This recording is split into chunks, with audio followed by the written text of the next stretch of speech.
তুমি আজরাইলকে মারলে কে? মুসা আলাইহিস সালাম জিব্বে কামড়া, সি আজরাইলকে মারার মতো একটা ব্যক্তি নাকি?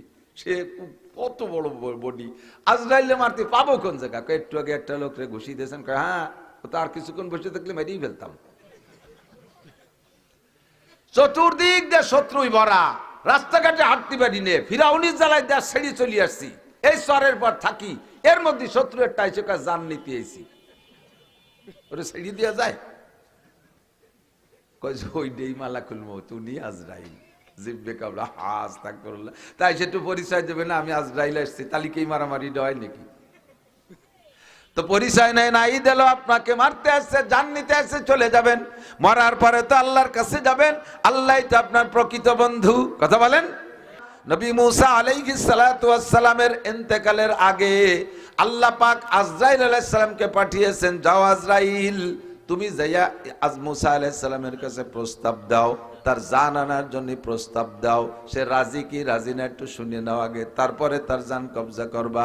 আজরাইল আলাইহিস সালাম মানুষের রূপ ধারণ করে আইসা মুসা আলাইহিস সালামের সামনে বসে বলতেছে, ইয়া মুসা জিতুকা লিয়ান আখুজা রুহাক, ও মুসা আমি তোমার জান নিতে আসছি, আমি তোমার জান নিতে আইছি।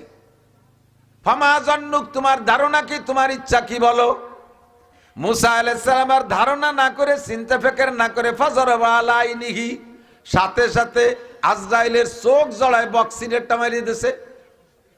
যখন কইছে আমি তোমার জান নিতে আসছি, মুসা আলাইহিস সালাম মিজাজি মানুষ, কাল বিলম্ব না কইরা চোখের উপরে বক্সিনেরটা মারিয়ে দিয়েছে। চোখ একটা নষ্টই হয়ে গেছে একে ঘুষিতি। আর কথা না বাড়াইয়া সব চোখ চাইপে ধরে চলে গেছে। আল্লাহ পাক জিজ্ঞেস করছে, ফামা বালুকা ইয়া মালাকাল মউত, আজরাইল কি সমস্যা, চোখে কি? রব্বি জরাবানি মুসা, আল্লাহ দুনিয়ায় কত ছোট বড় নেতা নেত্রী কত ধুলাই দিলাম, ফিরাউন রে মারলাম, নমরুদ রে মারলাম, আরো কত বড় বাগা বাগা নেতা মারলাম, কারুন রে মাটির নিচে ডুবাই দিলাম, বড় বড় প্রাণী ধ্বংস করলাম, কেউ আমার সাথে এই আচরণ করে নাই। তোমার মুসা আমারে কি লাইছে? ঘুষি দিয়েছে। কেন ঘুষি দিল? আমি যে কইছি তোমার জান নিতে আসি। জিজ্ঞেস করতে পারলে না কেন ঘুষি দিলে? জান নিতে আসি, দিতে অসুবিধা কি? কয় আল্লাহ এক ঘুষি খেয়ে চলে আসি, ফিরে জিজ্ঞেস করলে যদি আর একটা ঘুষি দিত চোখ দুইটাই নষ্ট হয়ে যেত, একটার মধ্যে সারিয়ে চলে আসছি। আল্লাহ কাইলা তাহাজান ওয়ালা তাখাফ, ভয় পেও না, টেনশন করো না, তোমার চোখ ভালো হয়ে যাবে। বাংলাদেশের বা বিদেশের কোনো চক্ষু হাসপাতালে ভর্তি হওয়া লাগবে না।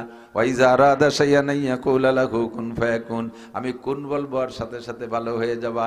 আল্লাহ তাআলা আজরাইলের চক্ষু ভালো করে দিয়ে কয়, আজরাইল সুম্মা যাহাব আসআলহু লিমা যারাবাকা, আবার যাও যে জিজ্ঞেস করো তোমারে মারলো কেন। আজরাইল তো যতই মেজাজি ফেরেশতা, একটা ঘুষি খাইছে, একটু মেজাজ তো খারাপ হওয়ারই কথা, কিন্তু তারপরও ফেরেশতা তো ভদ্রতার সাথে বলতেছে, আল্লাহ তুমি বললে তো যাওয়া লাগে, তবে লোকটা বড় মেজাজি, আমার এনা পাঠাইয়া জিবরাইলে পাঠালি কেমন হয়? ওনার সাথে সব নবী রাসূলকে একটু পিরিত পিন্নে বেশি সম্পর্ক ভালো, উনি যে একটু কায়দা বাজাইরে কইয়া জিজ্ঞেস করতো মারামারিটা কেন করলো। আল্লাহ কা আচ্ছা ঠিক আছে, জিবরাইলে পাঠাই। জিবরাইল আলাইহিস সালাম রে পাঠিয়েছে। জিবরাইল যে বলতেছে, ইয়া মুসা আসসালামু আলাইকুম, ইয়া মুসা লিমা যারাবতা মালাকাল মাউত, তুমি আজরাইলকে মারলে কে? মুসা আলাইহিস সালাম জিব্বে কামড়া, সি আজরাইলকে মারার মতো একটা ব্যক্তি নাকি? সে কত বড় বডি, আজরাইলকে মারতে পাবো কোন জায়গা? একটু আগে একটা লোকরে ঘুষি দিয়েছেন, হ্যাঁ তার কিছুক্ষণ বসে থাকলে মেরেই ফেলতাম। চতুর্দিক দিয়ে শত্রুই ভরা, রাস্তাঘাটে হাঁটতে পারি নে, ফিরাউনি জ্বালায় দেশ ছেড়ে চলে আসছি, এই চরের পর থাকি, এর মধ্যে শত্রু একটা এসে জান নিতে এসি, ওরে ছেড়ে দেওয়া যায়? ওই ডেই মালাকুল মউত, উনি আজরাইল। জিব্বে কামড়া, আস্তাগফিরুল্লাহ। তাই সেটু পরিচয় দেবে না আমি আজরাইল আসছি, তাহলে কি মারামারি হয় নাকি? তো পরিচয় নেই, নাই দিল, আপনাকে মারতে আসছে, জান নিতে আসছে, চলে যাবেন। মরার পরে তো আল্লাহর কাছে যাবেন, আল্লাহ তো আপনার প্রকৃত বন্ধু। কথা বলেন। যেই বন্ধুর প্রেমে পড়া ইব্রাহিম আলাইহিস সালাম সন্তানকে জবাই করার জন্য উদ্বুদ্ধ হয়েছিলেন, যেই বন্ধুর প্রেমে পড়া অগ্নি পরীক্ষার সম্মুখীন হয়েছেন, মোহাব্বত মে পেদার বেটে কো কর দেতে হে কুরবানি, জবিহুল্লাহ কে কহ লেতে हैं জু ফরজেন দিলাসানি। আল্লাহর প্রেমে পড়ে ইব্রাহিম আলাইহিস সালাম সন্তান জবাই করছে, আল্লাহর প্রেমে পড়ে আগুনের ভিতরে নিক্ষিপ্ত হয়েছে, আল্লাহর প্রেমে পড়ে আপনি ফিরাউনের সাথে এত যুদ্ধ করেছেন, সেই আল্লাহর সাথে দুনিয়ায় থাকতে কথা বলতে পারেন তবে দেখতে পারেন নাই, আল্লাহর সাথে দেখা হবে মরণের পরে, আপনি কেন মরার থেকে বিমুখ হয়ে গেলেন? কেন মরতে চাইলেন না, মারামারি করলেন? মুসা আলাইহিস সালাম বলতেছেন আমার আল্লাহর সাথে কিছু পার্সোনাল কথা আছে, ওই কথাগুলো শেষ করার আগে আমি মরতে রাজি না। মরতে তো 24 ঘন্টা রাজি, তবে সেই কথাগুলো না বলে মরবো না। জিব্রাইল বলেন তাহলে বলেন আমার কাছে, আমি আল্লাহর কাছে যে প্রস্তাব রাখি এই কথাগুলো তোমার মুসা বলে। মুসা আলাইহিস সালাম বলেন তোমার কাছেই যদি বলবো তাহলে তো আজরাইলের কাছে বলতাম, এ কথাগুলো সরাসরি আল্লাহর সাথে বলবো। উদ্দেশ্য হলো জীবনের শেষ বেলায় আর একটা বার আল্লাহর সাথে একটু সরাসরি গল্প করা, ঝগড়া করা মকসাদ না। জিব্রাইল চলে গেছেন, যে বলে আল্লাহ তোমার মুসা মরার জন্য প্রস্তুত, তবে তোমার সাথে নাকি তার জীবনের শেষ গল্পটা করবে, কি যেন আছে তার প্রস্তাবে এইটা রাখবে। আল্লাহ পাক মুসা জিব্রাইলকে পালায় পাঠাইলেন, যে বললেন যাও মুসারে তুর পাহাড়ে আসতে বলো। মুসা নবী আর আল্লাহর মাঝে গল্পের জায়গা ছিল তুর পাহাড়টাই কেনেছে সেই জায়গা। মুসা আলাইহিস সালাম রে নেয়ার পরে বলছে ইয়া মুসা লিমা যারাবতা আজরাইল, আজরাইল যে মারলে কেন? মুসা আলাইহিস সালাম বলেন আল্লাহ তোমার সাথে আমার কিছু গোপন কথা রয়েছে, সেই কথাগুলো শেষ করার আগে আমি মরতে রাজি না। আর আমার সামনে তো ফেরেশতা বলে পরিচয় দেয় নাই, চতুর্দিকে শত্রু, এর মধ্যে যদি এক শত্রু যে কয় তোমার জান নিতে আসি, তারে তো খালি হাতে ছাড়িয়ে দেওয়া ঠিক হবে না, তাই ঘুষিয়ারটা দিছে আর কোনোদিন মারামারি করব না। আল্লাহ কয় ঠিক আছে তোমার প্রস্তাব কি কও? কয় আল্লাহ আমি এই 6 লক্ষ বনি ইসরাইল নিয়ে নীল নদ পার হইয়া এপার চলে আসছি, আমার ওসিলায় তুমি তাদেরকে মান্না সালওয়া খাওয়াচ্ছ। মান্না সালওয়া আমি রসদ্দারতি হে গম খলকেরা আজ ফৈজে খানে থানবী। আমি মুসা নবী আসি, আমার ওসিলায় 6 লক্ষ বনি ইসরাইল দিনে রাতে মান্না সালওয়া খাওয়াও। আমি চলে যাওয়ার পরে কি এদের মান্না সালওয়া বন্ধ হয়ে যাবে? দুনিয়ার চেয়ারম্যান মেম্বারদের মতো, চেয়ারম্যান পাল্টে গেলে ভিজিএফ কার্ড বেশ কম হয়ে যায়। আগের চেয়ারম্যান যাদেরকে দিয়ে গেছে পরে চেয়ারম্যান তারা আইসা উল্টো পাল্টা বাদায়। আল্লাহ আমি চলে গেলে কি আমার উম্মতের ভিজিএফ কার্ড বন্ধ হয়ে যাবে? মান্না সালওয়া বন্ধ হবে নাকি এরা কি করে খাবে তুমি সেইটা একটু বলো। এদের খাবারের ব্যবস্থার পর শিওর হয়ে তারপরে আমি মরার জন্য প্রস্তুত। আল্লাহ পাক মৌখিক জবাব দিতে পারতেন, ও মুসা আকিবা মর গে হাওয়া মাহি দেহাত বন্দাগারা দৌলত শাহী দেহাত। আমি আল্লাহ আকাশের উড়ন্ত পাখিরে পানির ভিতরের মাছ খাওয়াই। আপনাদের বাড়ির পাশে পদ্মা নদী দেখেছেন না, পাখি আকাশে ওড়ে অথচ নদীর মধ্যে মাছ খায়, তাজা মাছ ধরে খায় না? খায় না? পাখির কাছে কোনো জাল নাই, পাখির কাছে বর্ষি নাই, পাখির কাছে ঝুপি নাই, কোষ নাই, তাজা মাছ ধরে খায় কিভাবে? পাখি এক জগতের প্রাণী, পানির মধ্যে যে অনেকক্ষণ থাকতে পারে না। আর মাছ হলো গভীর পানির প্রাণী, গভীর পানির প্রাণী, তারা পানির ভিতরেই থাকে। উড়ন্ত পাখিরে আল্লাহ পাক রব্বুল আলামিন মাছ খাওয়ায়।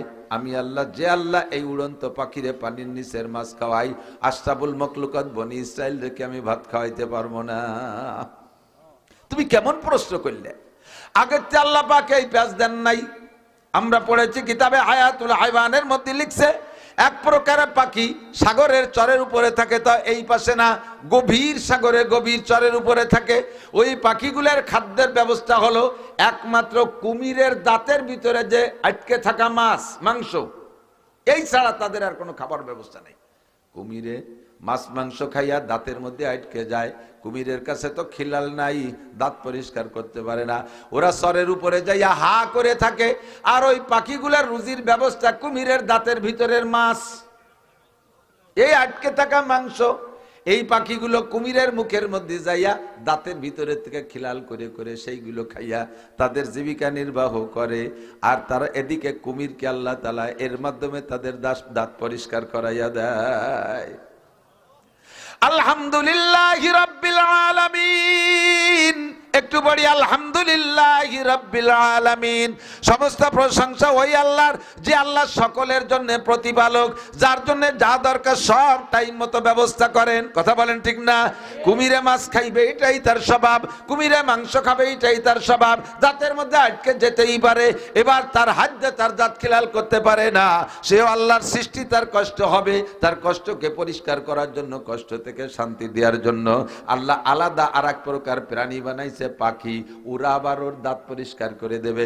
এবার এই পাখিটাও তো একটা প্রাণী, তার গায়ে তো এক টুকরা মাংস আছে, আর কুমির তো হিংস্র প্রাণী, মাংস খাওয়ার জন্য পাগল। এবার পাখি যখন মুখের মধ্যে যাইয়া মাংস পরিষ্কার করে খাওয়া শেষ, মুখের কুমিরের মুখ পরিষ্কার করে দিয়েছে। কুমির এবার চিন্তা করলে পারে এও তো, এর গায়ে তো মাংস আছে, ওরে এক সাবানি দিয়ে খাইয়ে ফেলাই, ওরে এক সাবানি দিয়ে খেয়ে ফেলাই। আল্লাহ কয় তা হবে না, তার ব্যবস্থা আমি রেখেছি। ওই পাখিটার মুখে এত বড় বড় শক্ত ধারালো কাটা ঠোঁট, আর ওই ঠোঁট বরাবর মাথার উপরে ওই রকম লম্বা আর একটা শক্ত কাটা। এইটাতে কুমিরে খেদমত করবে, ওইটাতে আত্মরক্ষা করবে। কুমিরে কামড় দিতে গেলে তার মুখের মধ্যে ঢুকে যাবে, এই জন্য সেও কামড় দিতে পারবে না। আল্লাহ পাক এমন সুন্দর করে হাজারো প্রাণীরে খানা খাওয়ায়, কতক্ষণ বাঁচায় রাখতেছে। এগুলো আল্লাহ তাআলা কিসসা বলে মুসা আলাইহিস সালামকে উদাহরণ না দিয়ে সাথে সাথে বললেন, ইসা মুসা ওমা তিলকা বিয়ামিনিকা ইয়া মুসা, ও মুসা তোমার হাতে কি? ক্বালা হিয়া আসাই, এটা আমার লাঠি। কি করো এতে তা জিজ্ঞেস করে নাই, নিজের থেকে বলে আতাওয়াক্কাউ আলাইহা ওয়া হুসসু বিহা আলা গানামি ওয়া লিয়া ফিহা মাআরিবু উখরা। কখন এর পর টেক লাগাই, কখন এই যে পাতা বাইরে ছাগলরে খাওয়াই, আবার অনেক অনেক কাজ আছে, এইটা আমার লাঠি। আল্লাহ পাক বললেন ইজরিব বিআসাকাল আরদ, তোমার হাতের লাঠি দিয়ে মাটিতে একটা পিটান দাও। ফাজারাবা মুসা আলাল আরদ ফানফালাকা, মাটিতে যখন পিটান মারছে মাটি ফাইটে দুই ভাগ হয়ে গেছে। মাটি দুই দিক সরে যাওয়ার পরে ফাখারা জাম্মা, পানি বেরিয়ে আসছে। পানি, মাটি সরে যাওয়ার পরে নিচের পানি। মুসা ইজরিব বিআসাকাল মা, এবার পানির উপরে বাড়ি মারো। যখন পানিতে বাড়ি মারছে ফানফালাকা, পানিও ফাইটে ফাখারাজা হাজার, একটা পাথর বেরিয়ে আসছে। মুসা আল আনমা, এখন কি দেখা যায়? কলা হাজার, জিয়াল্লা একটা পাথর বেরিয়ে আসছে। আল্লাহ কা ইজরিব বিআসাকাল হাজার, তোমার লাঠি দিয়ে পাথরের গায়ে একটা পিটান দাও। ফাজারাবা আলাল হাজার, পাথরের গায়ে পিটান দিছে, মাঝখানে ফানফালাকা, পাথরটা ফাইটা দুই টুকরা দুদিক সরে চলে গেছে। ফাখারাজা দুধ, পাথরের পেটের মধ্যে ছিল ছোট্ট একটা পোকা, এই পোকাটা বেরিয়ে আসছে। অফিফিহি উশবুন তারি, এই পোকাটার মুখে কাঁচা ঘাস। বলবেন না সুবহানাল্লাহ? আকালা নিস ও বাকিয়া নিস, অর্ধেক খাইছে ঘাস আর অর্ধেক মুখে রয়ে গেছে, বাকি অংশ খায় আর পোকাটায়। প্রত্যেক এক এক চাবানি একটা লুকমা গিলে এরপরে আল্লাহর শুকর আদায় করে।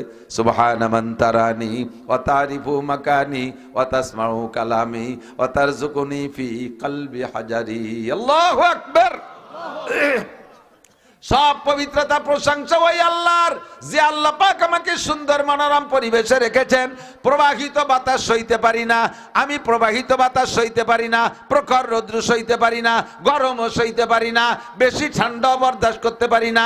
এই জন্য আল্লাহ রৌদ্রের থেকে নামাইয়া মাটির নিচে পানি, পানির নিচে পাথর, পাথরের পেটের মধ্যে আমাকে সুসংরক্ষিত জায়গায় রেখেছেন। বেশি তরলে আমি তৃপ্তি পাই না, বেশি শক্ত হইলে চাবাই খাইতে পারি না। পরিমাণ মতো নরম ঘাস আমি পছন্দ করি। তিন বেলা আমার আল্লাহ পাথরের পেটের মধ্যে আমার জন্য সুন্দর খাদ্যের ব্যবস্থা করে। ফাকাররা মুসা সারিকা, একটা চিৎকার মারছে মুসা আলাইহিস সালাম, আল্লাহ তুমি এই পোকাটার জন্য এমন সুন্দর ব্যবস্থা করতে পারো, করে থাকো। এই পোকাটার জন্য কোন নবী রাসূল দোয়া করে নাই, এর খাদ্যের জন্য কোন নবী রাসূল টেনশন করে নাই। কথা বলেন করছে? কোন পোকার জন্য কোন নবী রাসূল দোয়া করে নাই। এরা আশরাফুল